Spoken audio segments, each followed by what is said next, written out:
साई सुप्रभात, साई मॉर्निंग। ये संदेश अभी आपके पास पहुंचे। इसमें ईश्वर की मर्जी है कि ये संदेश आपके पास पहुंचे। इस संदेश के माध्यम से साई आपसे कहना चाहते कि मेरे प्यारे बच्चे, जितना तुमने आज तक अपनों के लिए और दूसरों के लिए किया है ना, अब समय आ गया है खुद के लिए करने के लिए। मैं ये नहीं कह रहा हूँ कि दूसरों की चिंता करना छोड़ दो, दूसरों के लिए कार्य करना छोड़ दो या सेवा करना छोड़ दो।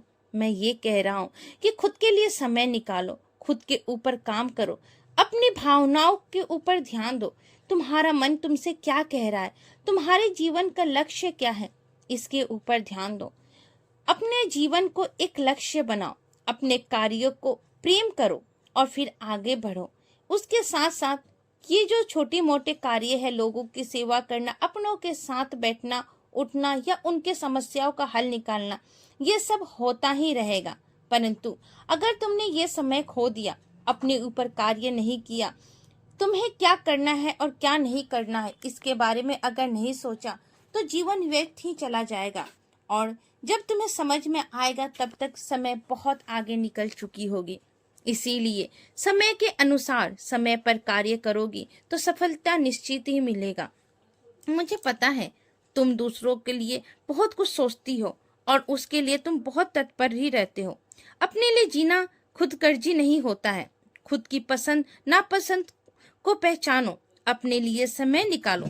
हमेशा सबकी पसंद के हिसाब से खाते पीते हो, कभी खुद की पसंद से खा भी लिया करो। अपना ध्यान रखो, क्योंकि जब तुम अपना ध्यान रखोगे तो बंद रास्ते अपने आप ही खुलने लगेगी।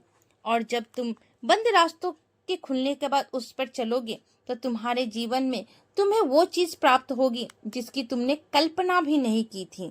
हाँ मेरे प्यारे बच्चे, और क्षमा करना सीखो, खुद को प्रेम करना सीखो। जब तुम खुद से प्रेम करोगी, खुद को मान सम्मान इज्जत दोगी, खुद की पसंद नापसंद का ख्याल रखोगी, तो तुम्हारे आसपास के लोग भी तुम्हें प्रेम करेंगे, तुम्हें मान सम्मान देंगे और तुम्हारी पसंद और नापसंद का ख्याल करेंगे। क्योंकि प्रगति वही लौटाती है जो तुम्हें उन्हें देती हो।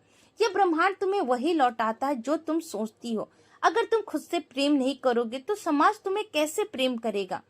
ये संदेश तुम्हारे जीवन को बदलने के लिए मैं भेज रहा हूँ। बिना कारण मेरा संदेश किसी बच्चे के पास नहीं जाता है जब तक मेरी इच्छा नहीं हो, और जब तक मैं नहीं चाहूंगा कि उसके जीवन में परिवर्तन ना हो। तो ये संदेश तुम्हारे जीवन को बदलने के लिए है। सोचो, बैठो थोड़ा देर अपने साथ और खुद से बातें करो कि कहाँ क्या रह गया, कहाँ तुम चूक गई और कहाँ तुम्हें जरूरत है खुद को बदलने की। खुश रहो, मैं हमेशा तुम्हारे साथ हूँ। मेरा हाथ थाम के आगे बढ़ते रहो। सबका मालिक एक।